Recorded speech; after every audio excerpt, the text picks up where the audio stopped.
Today we're going to be talking about the streak plate technique. Now, this is the primary technique that we use in the laboratory to achieve isolation. And it's very simple. It relies on one basic simple principle, and that's the principle of serial dilution. The streak plate technique, simply put, is a procedure where you progressively dilute a sample of bacterial cells in the same way so that the last dilution you have is a much lower number of individual cells. Once you have that in place, then you might be able to isolate one of those cells. Here's a diagram that shows how it works with a liquid. You basically mix and take subsamples in a progressive fashion. So you take like 1 milliliter from one tube and put it into 9 of the other. And if you were to plate those out, you would see that you have progressively fewer cells that result from those dilutions. Now, the streak plating is essentially the same thing. It's only done on the surface of a solid medium instead of in liquid. So instead of taking a liquid sample from a tube and putting it somewhere else, what we're doing is we're taking a small sample of cells from the previous step and spreading it out over a large area.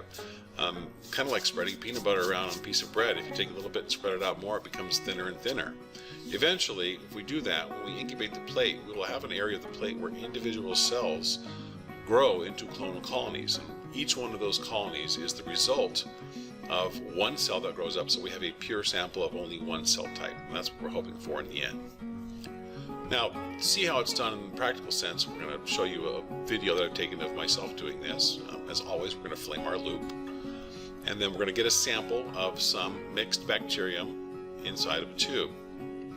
When we get that sample, the first thing we're going to want to do is, of course, inoculate the plate. Now, when you inoculate the plate, it doesn't really matter where you do it. You can do it at any part of the plate, but the best thing to do is to find some landmark on the plate. If you notice that plate sitting there has kind of a frosted tab, and that's where the writing on the plate is as well. I typically will use that as the place that I do my initial inoculation, just because I know that that's where I put my most concentrated sample, and if I have trouble seeing my streak lines, I know that that's where to look first. So I inoculate the plate and then flame the loop. It's very important that the loop gets flamed in between each step. Here's a diagram kind of showing what's going on. You can see in the green there, that would be analogous to where I had inoculated the plate, was doing the streaking around on there. Notice also that little area reserved for loop cooling. You'll see what that's all about in a second. So, get back to the streaking part. I've done the inoculation, I've flamed the loop. Now I'm going to cool the loop. You see I touched it to the plate there, because if it's too hot, it'll kill the cells. And then I do a second streak and flame the loop again. You see in this diagram, that blue line represents the second streak, and you can see that I've only sampled a very small portion of the dark green area and then taken it over and spread it around over a larger area.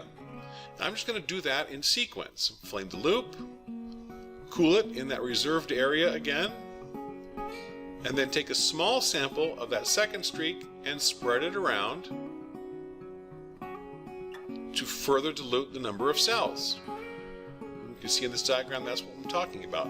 That lighter blue is sampling a small area of that kind of somewhat darker blue and then spreading it out and around. We still have a lot of plate left. Take a look at that. That's an important thing there, because in this last streaking step, we're going to try and use up all the rest of the available plate. By doing that, we're going to be able to spread lots and lots and lots of cells over a large area, and hopefully on that streak line we will have individual cells left behind on the agar, which will then grow into colonies. If those colonies are not touching each other at the end, those are pure isolates. You see here on the diagram, what I just did was I made the streak in a much larger area and spread it out over as much of the available plate as possible. It's very important that you don't touch any previous streak lines when you do this, and if you do, you have to start over with a new plate. So don't allow streak lines to touch previous streak lines. Of course, at the end, we flame our loop, as always, to make sure we terminally decontaminate the loop. There are many different streaking techniques. I've shown you one that I prefer to use. Here's a diagram that shows a couple of other streaking techniques, and there are many others. If you take some time to look it up online, you'll see lots of people use lots of different techniques. In the end, all we're really trying to do is a serial dilution of cells, and whatever works best for you and for that particular cell type that you're working with, you can adapt whatever streaking technique that you want. So if it works well, in the end, what you should see is something like this. You can see the first, second, and third streaks, and then the last streak, which is the isolating streak, where we have isolated colonies. Those are clonal descendants of a single cell, so they are genetically identical to each other and a pure culture. We could then take one of those colonies and put it into a broth and then grow that up as a pure culture. And once we have it in pure culture, we can study it.